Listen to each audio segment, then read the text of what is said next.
가지고 나오려고 했는데 손이 두 개여서 가지고 못 나온 게 있습니다. 바로 뭐냐면요, 하나는 나사랑 하나는 이 육각렌치입니다. 네, 작은 가구를 사거나요, 이 가구를 조립해야 할 때 꼭 들어있는 것이 이 육각렌치와 이 나사들입니다. 여러분, 여분으로 들어있는 남은 나사를 보면, 또 이제 육각렌치를 보면 어디다 보관해야 될지 고민하게 됩니다. 가구를 조립하기 위해 들어있는 이 육각렌치도 가구를 다 조립하고 나오면 이 육각렌치를 어디다 둬야 될지 고민하게 됩니다. 혹시 잘 두면 나중에 쓰지 않을까 하고 서랍에 넣어놓다 보면요, 어떻게 되냐면 이렇게 됩니다. 이게 실제로 제 책상에 있는 육각렌치들입니다. 네, 이 밑에 여기에 지금 안 보이시겠지만 이게 여기에 두 개가 더 있습니다. 큰 게. 어느새 여러 개가 이렇게 쌓여 있습니다. 제자리에 이렇게 육각렌치가 쌓여 있는데 쓸 데도 없이 괜히 모았다라는 생각을 할 때가 있습니다. 또 이제 청소년들을 예로 들면, 네, 이거 무슨 게임인지 아시나요? 몰라요? 네, 조금 지나긴 했지만 클래시 로얄이라는 게임이 있습니다. 그리고 이건 다 아실 겁니다. 이게 뭐죠? 네, 이거 모르시면 나이가 조금 있으신 겁니다. 왜냐면 게임인데요, 이 두 개 다, 그리고 요즘 게임들은 대부분요, 캐릭터를 뽑거나 좋은 아이템을 뽑으려면요, 이런 요런 상자를 구매해서 뽑아야 됩니다. 그런데요, 이 상자가요, 좋은 것만 나오는 게 아니라요, 안 좋은 게 나올 때가 많이 있습니다. 훨씬 많습니다. 그래서 이 카드를 뽑았는데 똑같은 카드가 나오거나, 또는 능력치가 낮은 카드들을 뽑고 이제 청소년 친구들은 낙심합니다. 왜냐하면 돈으로 샀기 때문에. 그러다 옆에 있는 친구가 이 좋은 카드를 뽑게 되면요, 내 능력치 낮은 아이템의 캐릭터를 바라보면서 우리는 어떻게 하냐면요, 쓸모없는 걸 뽑았다고 느낍니다. 우리는 이런 일상적인 경험들을 통해서요, 자연스럽게 뭘 느끼냐면요, 쓸모있다와 쓸모없다를 경험합니다. 이 쓸모에 대한 사전적인 의미를 제가 이 말씀을 준비하면서 찾아봤는데요, 네, 함께 여기 밑에 있는 어떤부터 한번 읽어보겠습니다. 시작. 어떤 목적이나 필요를 채우는데 사용할 수 있는 가치나 기능을 말함. 네. 이 국어사전적인 정의에서 쓸모는 어떤 목적이나 필요를 채우는데 사용할 수 있는 가치나 기능을 이야기한다고 합니다. 그런데 이 쓸모라는 단어를 보면요, 좋은 뜻으로 사용될 때도 있지만요, 대부분 좋지 못한 상황에 좋지 못한 의미로 사용될 때가 더 많다는 것입니다. 예를 들면 아까 위에서 말씀드린 것처럼 이 육각렌치, 또 그 다음에 나사, 너무 많아서 쓸모없다 이렇게 얘기도 하기도 하고, 또 좋은 캐릭터를 못 뽑아서 똑같은 카드만 있어서 쓸모없다 라고 이야기합니다. 이렇게 부정적인 단어로 쓰이는 경우가 훨씬 많습니다. 그런데 문제는요, 이 단어가 사람에게 쓰일 때입니다. 사람에게 쓰이면요, 개인의 능력, 그리고 재능, 삶의 의미와 연결된다고 합니다. 좋은 뜻으로 쓸모를 사용할 수도 있습니다. 너는 쓸모 있는 사람이야 라고 이렇게 얘기할 수 있습니다. 대상이 그런데도요, 대상이 사람이면요, 뭔가 단순히 한 사람을 인격적으로 존중하기보다는 물건과 같은 소모품으로 생각하게 된다는 것입니다. 그런데 사물에 부정적으로 쓰였던 이 쓸모라는 단어가요, 이제는 사람에게 부정적인 단어로서 쓰이게 되면요, 그때부터는 더 큰 문제가 발생됩니다. 바로 자신감이 떨어지고요, 자존감이 떨어지게 되면서요, 정체성이 흔들리게 된다는 것입니다. 정체성이 흔들리다 보면요, 나의 정체성, 그것이 무엇인지 깨닫지 못해서요, 삶을 살아갈 이유를 잃어버리게 됩니다. 저의 삶이 그랬습니다. 저는 고등학교 2학년 때 우리 교회를 통해서요, 하나님을 인격적으로 만나기 전까지 나는 쓸모없는 사람이야 라고 생각을 했습니다. 어릴 적부터 부모님이 늘 다투셨고요, 그리고 결국에는 이렇게 가족이 해체가 됩니다. 나는 이 세상에 괜히 태어났어 라는 생각을 하게 됩니다. 모든 것이 제 책임처럼 느껴진 거죠. 하나님을 만난 지금에 와서 그때를 생각해 보면 왜 그게 내 잘못이었을까 라고 생각했을까 라고 저는 생각이 듭니다. 그런데 저는 알고 있습니다. 내가 누구인지 깨닫지 못해서 그렇게 생각했던 것입니다. 저는 청소년기에 접어들어서 방황의 시기를 겪으며 더 많은 사람들에게 어떻게 되냐면 쓸모없는 사람으로 낙인 찍혀버렸습니다. 왜냐하면 나는 어차피 쓸모없는 사람이니까 노력할 필요도 없고 삶의 이유도 없지 라는 생각을 하게 됐고 하루하루를 무의미하게 살아갔습니다. 학교에서 친구들을 괴롭히고요, 청소년들이 해서는 안 되는 나쁜 일들을 하다 보니 많은 사람들의 인식 속에서도 저는 쓸모없는 사람이었습니다. 그러던 어느 날 제가 친구들과 함께 놀고 집으로 돌아가는 길이었습니다. 근데 갑자기 저에게 허무함과 외로움이 찾아옵니다. 어차피 내 삶은 쓸모없지, 그러니까 이렇게 사는 건 시간 낭비가 아닐까? 라고 생각이 들어서 달려오는 차에 뛰어들었습니다. 다행히 운전하시던 분이 운전을 너무 잘하셨어요. 그래서 옆으로 탁 틀어서 이제 창문을 내리고 저에게 막 욕을 하셨습니다. 다행히 아무 일도 일어나지 않았습니다. 그저 운전자에게 욕만 실컷 먹고 끝난 것 같습니다. 그러던 중에요, 제가 당시 학교 방과 후 미술 선생님 한 분을 만납니다. 네, 누군지 아시죠? 네, 미술 선생님을 만나는데요, 그 미술 선생님을 통해서요 교회에 우연히 우리 교회에 오게 됐는데 그날이 바로 청소년 공동체에서 진행하던 CFG였습니다. 네, 그 CFG가 몇 회인지도 기억이 남아요. 3회였어요. 3회 CFG에 제가 왔거든요. 이거 보시죠? 올해는 11월 30일 날 홍보하는 겁니다. 11월 30일 날 주일 오후 3시에 이렇게 11회 11회나 됐습니다. 11회 CFG가 진행됩니다. 많은 관심 부탁드립니다. 자, 그리고 그곳에서요 저는 처음으로 깨닫습니다. 나의 정체성을. 나는 쓸모없는 사람이 아니라는 것, 나는 하나님의 자녀라는 정체성을 알게 됩니다. 그리고 이렇게 이 자리에 제가 서 있을 수 있게 된 것입니다. 그런데 저는요, 제가 겪는 이 짧은 어린 시절이 지금 이 시대를 살아가고 있는 청소년 또 청년, 더 나아가서 30대 40대 또 많은 장년분들께서도 비슷한 어려움을 겪으실 거라고 생각합니다. 왜냐하면 비록 상황은 다르지만 삶 속에서 마주하는 고난으로 인해서 흔들리는 정체성, 그 정체성의 흔들림으로 겪는 어려움들은 모두가 가지고 있기 때문입니다. 저는 몇 주 전에 이제 목사님 신문 이제 가져다 드리려고 하다가 이제 신문에 제가 이 제목에서 눈을 뗄 수 없었습니다. 이 신문에 이렇게 적혀 있었습니다. 한번 같이 읽어볼까요? 저 위에 여기 아이들부터 읽어보겠습니다. 시작. 아이들이 보내는 전조 신호 얼마나 빨리 감지하느냐가 관건. 제가 이걸 어떻게 기억하냐면요, 목사님 신문을 드려야 되는데 제가 이걸 계속 보면서 드린 거예요. 그래서 이 신문의 기사가 기억에 남습니다. 아이들이 보내는 전조신호 얼마나 빨리 감지하느냐가 관건. 이게 뭐지 하고 이 기사를 읽어 내려가던 중에요 10대 청소년들이요 자해나 극단적인 선택을 계속해서 하고 있는데, 그럴 때 지금 요즘 청소년들은 이 전조신호를 보낸다는 것입니다. 이 기사를 읽고요 가슴이 너무 아팠습니다. 현재 이런 청소년 또 청년의 세대가 너무 많다는 것입니다. 그 이유는 자신의 정체성을 깨닫지 못하기 때문입니다. 나는 쓸모없는 사람이다라는 생각을 하게 돼서 우울증이 찾아오고요, 그러다 보니 자해나 극단적인 행동을 하게 되는 것입니다. 저는 오늘 말씀을 통해 함께 하시는 여러분들이 현재 나는 어떠한 정체성을 가지고 있는지, 그리고 우리는 삶이 쓸모있는 삶이 아닌 쓰임받는 삶이라는 것을 깨닫기를 원합니다. 우리 하나님은 우리의 정체성을 먼저 알기를 원하십니다. 우리 먼저 오늘 말씀 에베소서 1장 3절에서 4절 말씀 다시 한번 읽어보도록 하겠습니다. 시작. 찬송하리로다 하나님 곧 우리 주 예수 그리스도의 아버지께서 그리스도 안에서 하늘에 속한 모든 신령한 복을 우리에게 주시되 곧 창세전에 그리스도 안에서 우리를 택하사 우리로 사랑 안에서 그 앞에 거룩하고 흠이 없게 하시려고. 아멘. 하늘에 속한 모든 신령한 복을 그리스도 안에서 우리에게 주시고 창세전에 그리스도 안에서 우리를 택하사 우리로 사랑 안에서 그 앞에 거룩하고 흠이 없게 하시려고 예정하셨습니다. 바울이 옥중에서 에베소 교회에게 쓴 편지 내용입니다.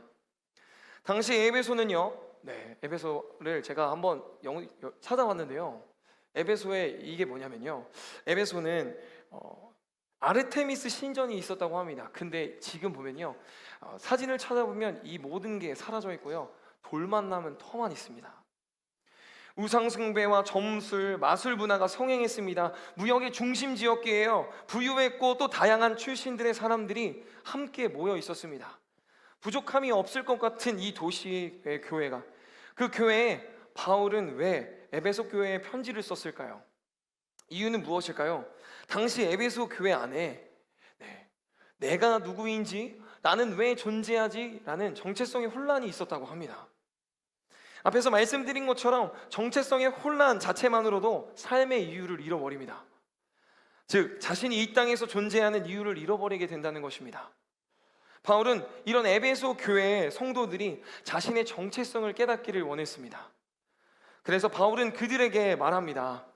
우리 4절 말씀 다시 한번 읽어보도록 하겠습니다. 시작! 곧 창세전에 그리스도 안에서 우리를 택하사 우리로 사랑 안에서 그 앞에 거룩하고 흠이 없게 하시려고. 아멘. 바울은 이미 하나님이 이 모든 만물을 지으시기 전부터 우리를 택하셨다고 이야기합니다. 이 말씀은 오늘 우리에게도 적용이 됩니다. 여러분, 하나님 안에서 우리는 이미 선택받았습니다. 아멘. 하나님의 자녀로 불린 존재입니다. 아멘. 우리 여기 전광판에 나온 이 우리라는 자리에 함께 나는으로 바꿔서 한번 선포해 보기를 원합니다. 우리 함께 선포하겠습니다. 시작! 하나님 안에서 나는 이미 선택받았습니다. 나는 하나님의 자녀로 불린 존재입니다. 아멘. 내가 세상에서 공부를 잘하고 또 성적이 좋고 또 좋은 대학에 가거나 좋은 직장에 취업해야 하고 돈을 많이 벌어야만 인정받는 쓸모있는 존재는 아닙니다. 공부를 잘하면 좋을 수 있습니다. 좋은 대학에 가면 선택의 폭이 넓어지기 때문입니다. 그리고 좋은 직장도 마찬가지입니다. 그러나 직장을 다니시는 분들은 아실 겁니다. 좋은 직장이란 건 없습니다. 많은 청소년, 청년, 또 장년의 세대는요, 이 끝나지 않을 것 같은 이 세상의 경쟁 속에서 삶을 살아가고 있습니다. 사단이 이 세상 가운데 만들어 놓은 족쇄와도 같습니다. 그러다 보니 많은 사람들이 우울증과 같은 정신적인 문제를 겪고 있습니다. 저는 청소년과 관련된 기사를 간간히 찾아봅니다. 그 이유는요, 대학교 학부 시절에 그 담당 교수님께서 이걸 과제로 너무 많이 내주셔가지고 진입 과제 이걸 하다 보니 습관이 들었던 것 같습니다. 제가 기사를 찾아보던 중에요, 9월 13일자 신문 기사입니다. 한번 보겠습니다. 위에 한번 읽어보겠습니다. 시작! 숙제 친구서 내밀한 심리상담사로 위험한 단자. 이 기사 보고 저는 진짜 깜짝 놀랐습니다. 이 기사의 내용을 줄여서 말씀드리면요, 미국 10대 소녀가요, 자신의 우울한 문제들을요 챗 GPT한테 물어봤대요. 근데 챗 GPT는요, 학습되어 있는 위로하는 방법 있잖아요. 괜찮아, 뭐 이런 위로를요 이 여학생의 이 소녀에게 해주자 이 소녀가요 그 위로를 진짜라고 믿어버립니다. 그래서요 감정적으로 받아들이고 다른 친구는 사귀지 않고 챗 GPT만 사귀입니다. 그리고 친구를 하고 싶어하고 그러다 결국 너를 만나고 싶다라고 이야기하면서요, 우울증이 찾아온 이 소녀는요 극단적인 선택을 하는 방법을 알려달라고 챗GPT한테 물어봅니다. 근데 챗GPT가 매듭을 묶는 법을 알려줍니다. 그래서요 이 이후로 챗GPT에서요 이제 이제 추진하고 있냐면 18세가 이전에 청소년들이 사용할 수 있는 챗GPT와 이상의 성인들이 사용할 수 있는 챗GPT를 만든다고 합니다. 결국엔 또 문제가 발생된 다음에 조치가 이루어집니다. 이 문제는 올바른 정체성을 알지 못한다면 우리에게 찾아올 미래의 문제입니다. 우리는 이 땅에 썩어질 것을만 바라보아서는 안 됩니다. 우리의 정체성과 신분은 이 땅에 있는 것이 아니라 천국 백성, 하나님의 자녀라는 신분을 가진 존재임을 우리는 모두 기억해야 할 것입니다. 아멘. 하나님이 우리를 또 나를 선택하시는 그 순간 우리는 이미 귀한 소중한 존재입니다. 아멘. 하나님은 쓸모와 쓰임을 보십니다. 그런데 세상은요 우리의 쓸모만을 따집니다. 능력이 있어야 가치 있다 이렇게 얘기하고요, 재능이 있어야만 인정받는다, 좋은 대학에 가야 하고 좋은 직장을 가야 하며 돈을 많이 벌어야 쓸모 있다고 이야기합니다. 그런데 이 이야기를 계속 듣다 보면요 진짜로 그렇게 느껴집니다. 그렇다 보면 이상과 현실이 달라서 좌절하고 낙심하고요. 아무것도 하고 싶지 않아요. 그게 이 시대의 청년들의 모습입니다.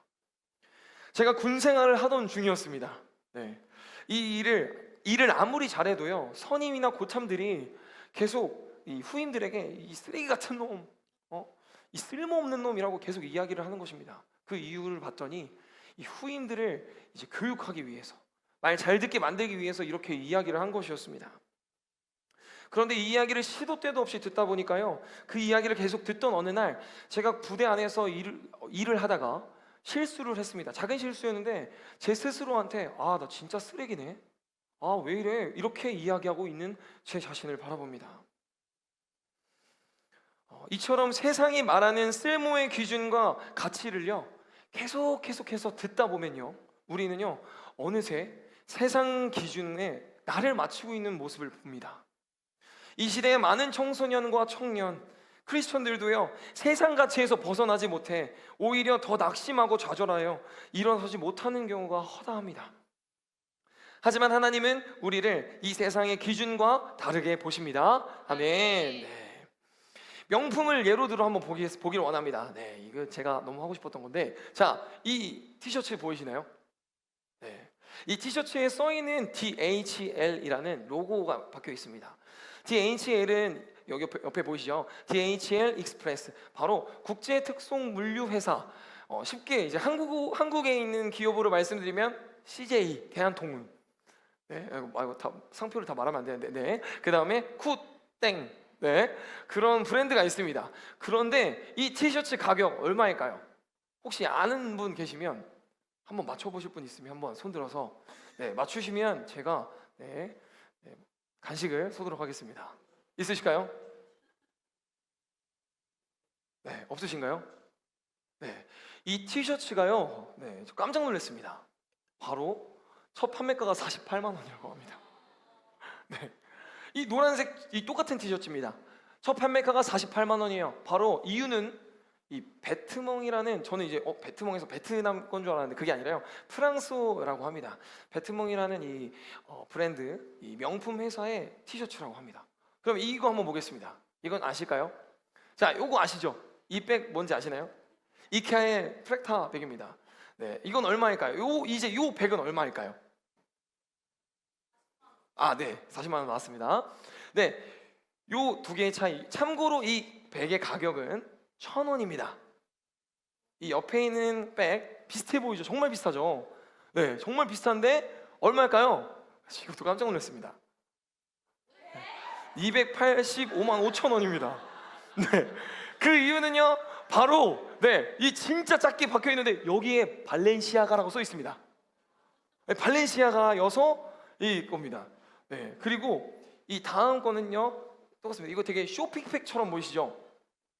이 쇼핑백 얼마일까요? 쇼핑백, 네? 1,000원이요? 네, 얼마냐면요, 네, 182만 5천 원이라고 합니다.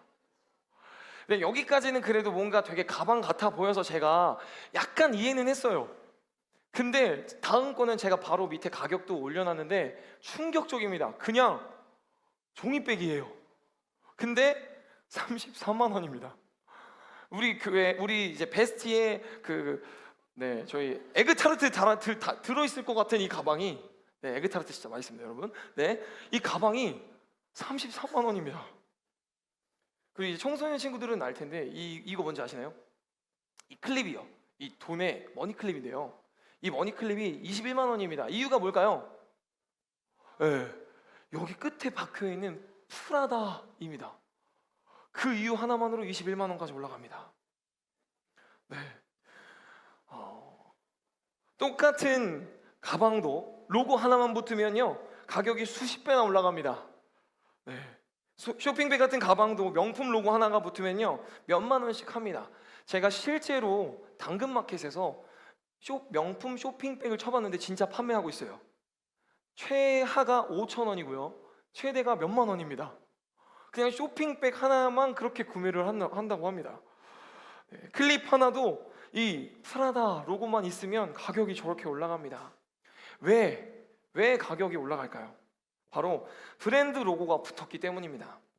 사람들은요 그 로고를 보고 어떻게 생각하냐면요 이렇게 생각합니다. 바로 이건 특별한 거야.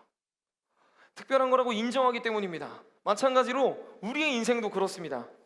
우리는 잊지 말아야 할 것을 잊고 있습니다. 우리에게는 이미 로고가 새겨져 있다는 사실입니다. 그런데 우리는 우리에게 무슨 로고가 있는지도 모르고 그로 인해 가치를 제대로 알지 못하고 있습니다. 아까 보신 가방과 클립, 그냥 스쳐 지나가듯 보면요 그냥 그것들이 값비싼 명품이라고 생각했을까요? 전혀 그렇게 안 보였을 것입니다. 그냥 반팔 티셔츠, 그냥 이케아 가방이랑 비슷한 가방, 쇼핑백, 종이 끼우는 클립, 그렇게만 느꼈을 것입니다. 거기에 특별한 가치를 부여하지도 않았을 겁니다. 그저 명품이라는 로고가 물건에 새겨져 있다는 이유로 가치가 올라간 것입니다. 그런데요 우리가 알아보지 못해도요 이 명품의 가치는 변하지 않습니다. 우리가 저 가방이 이케아 가방 같은데 왜 저렇게 비싸지라고 이야기를 해도요 저 가방의 가격은 변하지 않아요. 왜냐하면 명품이라는 로고가 이미 새겨져 있기 때문입니다. 우리는요 잘나서 능력 있어서 귀한 것이 아닙니다. 우리 인생에 하나님의 이름, 하나님의 자녀라는 로고가 새겨져 있기 때문입니다. 아멘. 네, 나는 세상의 무엇보다 귀한 존재가 되는 것입니다. 아멘. 네, 그렇게 우리는 이미 귀한 존재입니다. 아멘. 네, 우리 안에 하나님의 자녀라는 로고가 새겨져 있습니다. 아멘. 그렇게 우리의 정체성은요 하나님의 자녀라는 것입니다. 우리 함께 에베소서 1장 5절 말씀을 읽어보도록 하겠습니다. 네. 시작. 그 기쁘신 뜻대로 우리를 예정하사 예수 그리스도로 말미암아 자기의 아들들이 되게 하셨으니 아멘. 네. 그런데 하나님의 브랜드는 세상의 명품과 다른 점이 있습니다. 하나님의 브랜드는요 명품이라고 이야기하지 않아요. 뭐라고 이야기할까요? 바로 걸작이라고 이야기합니다. 명품과 걸작의 차이를 알고 계시나요? 네, 명품은요 공장에서 대량 생산이 가능합니다. 막 찍어낼 수 있어요. 그러나 걸작품은요 흉내낼 수도 없고 하나뿐인 독창적인 작품을 뜻합니다. 하나님의 로고가 우리에게 찍혀 있고 하나님의 모든 작품인 우리 모두가 하나도 같은 사람이 없습니다. 같은 것이 없기 때문에 그렇게 우리는 세상의 명품이 아니라 하나님의 걸작인 것입니다. 아멘. 네, 명품은 사람이 만드는 것이고요 로고 때문에 값어치가 올라가고 또 시간이 지나면 손상의 정도에 따라 또 가격이 떨어지기도 합니다. 명품은 브랜드가 주는 값어치이지만요 걸작은요 본질과 그 존재 자체에서 나오는 값어치입니다. 걸작은 흉내낼 수 없는 유일무이한 작품입니다. 그리고 하나님의 걸작품은 창조주의 손에서 나온 유일무이한 작품이기에 시간이 지나도 오히려 그 가치가 올라가고요 대체 불가합니다. 우리는 명품이 아니라 하나님이 빚으신 걸작품입니다. 아멘. 우리 존재 자체가요 하나님이 직접 만든 걸작품이기 때문에요 귀한 것입니다. 우리 함께 말씀 하나 보기를 원하는데요 139편 시편 139편 14절 말씀 함께 읽도록 하겠습니다. 시작. 내가 주께 감사하옴은 나를 지으신 심요 막칭하심이라. 주께서 하시는 일이 기이함을 내 영혼이 잘 아나이다. 아멘. 그런데 안타깝게도 많은 사람들이 자신이 이처럼 특별하고 귀한 존재라는 사실을 잊고 살아갑니다. 자신의 가치를 외적인 기준이나 주변의 사람의 평가로 판단합니다. 이런 마음가짐이요 오늘날 사회에서 어떻게 나타나는지 요즘 사람들의 모습을 보면 쉽게 알 수 있습니다. 요즘 많은 사람들이요 어린아이부터 어른들까지 이 SNS에 좋아요 또 팔로우 수로 자신의 가치를 판단합니다. 좋아요가 없으면 좋아요가 많으면 나는 가치 있는 사람일까요? 또는 팔로우 수가 적으면 나는 쓸모없는 사람일까요? 이것은요 세상이 말하는 또 다른 의미의 쓸모입니다. 그리고 우리는 죄로 우리의 가치를 스스로 떨어뜨려 버렸습니다. 우리는 유일무이한 걸작품인데도 불구하고요 죄로 인해서 우리 스스로를 가치 없게 만들어 버린 것입니다. 하지만 하나님은 세상적인 기준이 아닌 우리의 마음과 삶이 하나님께 쓰임받고 있는지를 보십니다. 하나님은 우리가 죄로 무너져 우리에게 새겨져 있는 하나님의 자녀라는 로고가 잘 보이지 않는 것처럼 되어 있을 때 자신의 하나뿐인 아들을 죽이기까지 우리를 사랑하셨습니다. 우리가 하나님의 자녀라는 것을 알게 하기 위함이셨습니다. 하나님의 사랑이 계속해서 우리를 걸작으로 만들고 계신 것입니다. 아멘. 우리는 이런 하나님의 사랑에 감사하고 반응할 수 있어야 합니다. 아멘. 네. 우리가 사랑하는 사람에게 사랑을 표현할 때 어떻게 하죠? 우리는 이 반응을 합니다. 예를 들면 사랑하는 사람에게 막 이야기를 계속 하는데 옆에서 댓글을 안 하고 답을 안 하면요, 화를 냅니다. 그거를 경험해 봤습니다. 많은 분들이 경험을 하실 거고 또 경험을 해보실 텐데 반응을 할 수 있어야 합니다. 우리가 사랑하는 사람에게 사랑을 표현할 때 반응을 꼭꼭꼭 하는 것처럼 하나님께서 자신의 아들을 우리에게 내어주신 그 사랑에 우리는 반응해야 합니다. 아멘. 그래서 우리는 하나님께 쓰임받는 인생으로 삶을 살아가야 합니다. 바울이 오늘 본문 말씀 에베소에서 강조하고 있습니다. 뭘 강조하나요? 한번 보겠습니다. 함께 읽어보겠습니다. 시작. 너희는 선택받은 자로서 하나님의 사랑 안에서 거룩하게 살아가라. 아멘. 이것도 청소년 친구들은 보았지만 안 보신 분들이 많아서 함께 나누기를 원합니다. 이 계단 뭘로 보이시나요? 이 계단은요, 이 상도역 앞에 있는 계단입니다.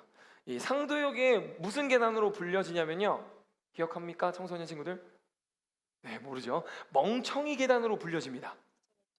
왜 그러냐면요, 이 상도역은요, 동작구 상도동에 위치하며 서울 지하철 7호선이 지하는 지하철역인데요, 잘 보면 정말 이상하죠. 이 계단이요, 지하철역 바로 앞에서 보도블록으로 연결하는 그 평지를요 4칸을 올라갔다가 4칸을 내려갑니다. 보이시죠? 여기서 올라와서 4칸을 올라가서 또 다시 4칸을 내려갑니다. 옆에 길이 있을까요, 없을까요? 길이 있잖아요. 길이 있어요. 그래서요, 이 쓸모없는 계단으로 여겨집니다. 다리 운동을 하라고 만들어 놓은 것도 아니고 왜 이걸 만들어 놨을까요? 상도역 부근은요, 과거로부터요 지대가 낮아서요, 집중호우가 발생될 때 어떻게 되냐면요, 이렇게 지하철역 밑으로 비가 샌다고 합니다. 이 계단은 바로 폭우가 내렸을 때 빗물이 지하철역으로 넘어 들어오는데요, 이 계단은요 그것을 방지하기 위해서 차수판을 설치할 때 보조 계단으로 사용한 겁니다. 이렇게 보시니까 이해가 되시죠? 우리의 생각으로 계단을 바라보았을 때는요 참 쓸모없고 쓸데없는 것입니다. 그런데요, 이 계단이 가장 위험한 순간에 가장 쓰임받는 계단이 됩니다. 이 계단은요, 비가 올 때 갑자기 생겨난 계단이 아니에요. 비가 오기 전에도 그 자리에 있었고, 그래서 사람들에게 쓸모없다고 여겨졌습니다. 그러나 그것은 사람들의 생각이었습니다. 이미 비가 오면 물이 넘치는 것을 아는 사람들은요 이 계단의 쓰임을 알고 있었습니다. 이처럼 한번 읽어보겠습니다. 쓸모 있는 인생은요, 세상 눈에 보이는 가치를 쫓아 사는 삶이지만 쓰임받는 인생은 하나님이 보시기에 가치 있는 삶을 쫓는 것입니다. 아멘. 이곳에 함께 하신 베레가족 여러분, 중요한 질문입니다. 나는 지금 세상의 쓸모만 따르고 있는가? 아니면 하나님이 보시기에 보시는 쓰임을 따라 살아가고 있는가? 한번 생각해 보시기를 바랍니다. 말로는 하나님께 쓰임받는 삶을 살고 싶다고 이야기하고 있지만 여전히 나의 기준은요 세상의 쓸모에 있지는 않는가 돌아보시기를 바랍니다. 하나님은 우리의 삶을 통해서 역사하고 계십니다. 우리의 작은 삶도 하나님 안에서는요 귀한 걸작으로 쓰임받는 것입니다. 내게 새겨져 있는 로고는요 하나님의 자녀라는 로고입니다. 우리는 하나님의 걸작입니다. 여러분, 오늘 우리에게 중요한 결단이 있습니다. 세상이 말하는 쓸모와 하나님의 시선은요 다르다는 것입니다.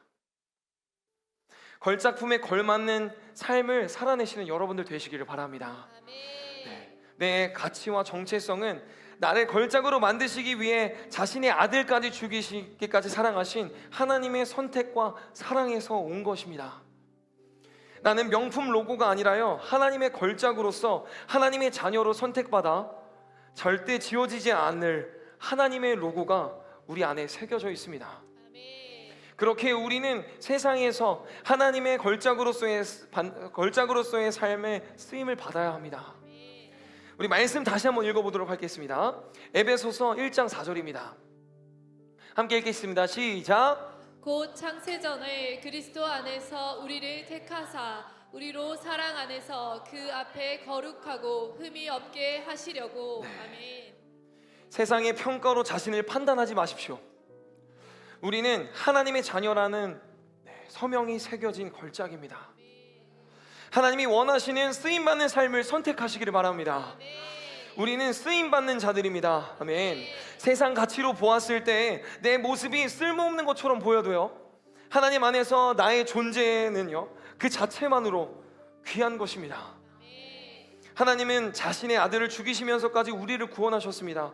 그런데 우리가 스스로 내 자신이 쓸모없다고 생각하면 그런 우리를 위해 아들까지 내어주신 하나님께서는 무슨 마음이실까요? 우리는 예수님의 피값으로 구원받은 걸작품 중에 걸작입니다. 오늘부터 내 삶을 하나님의 걸작으로 세우는 삶을 살아가시기를 바랍니다. 우리의 모습을 통해 하나님을 믿지 않는 영혼들이 자신들의 정체성을 깨닫고 주님께로 돌아오게 하는 우리가 되기를 바랍니다. 하나님께서는요, 우리에게 말씀하셨습니다. 우리 함께 말씀, 베드로전서 2장 9절 말씀 함께 읽겠습니다. 시작. 너희는 택하신 족속이요 왕같은 제사장들이요 거룩한 나라요 그의 소유가 된 백성이니 이는 너희를 어두운 데서 불러내어 그의 기이한 빛에 들어가게 하신 이의 아름다운 덕을 선포하게 하려 하심이라. 아멘. 우리는 하나님의 택하신 하나님의 나라 백성이며 왕같은 제사장입니다. 아멘. 그리고 우리 자체만으로요, 거룩한 나라이며 하나님의 백성인 것입니다. 우리는 그에 걸맞는 삶을 살아야 합니다. 우리를 어두운 영원한 죽음 가운데서 부르시고요, 영원한 생명의 빛으로 우리를 인도하셨습니다. 주님의 사랑을 선포하는 데에 쓰임 받으라고 하셨습니다. 이 말씀은요, 크리스천이라면 대부분 아는 말씀입니다.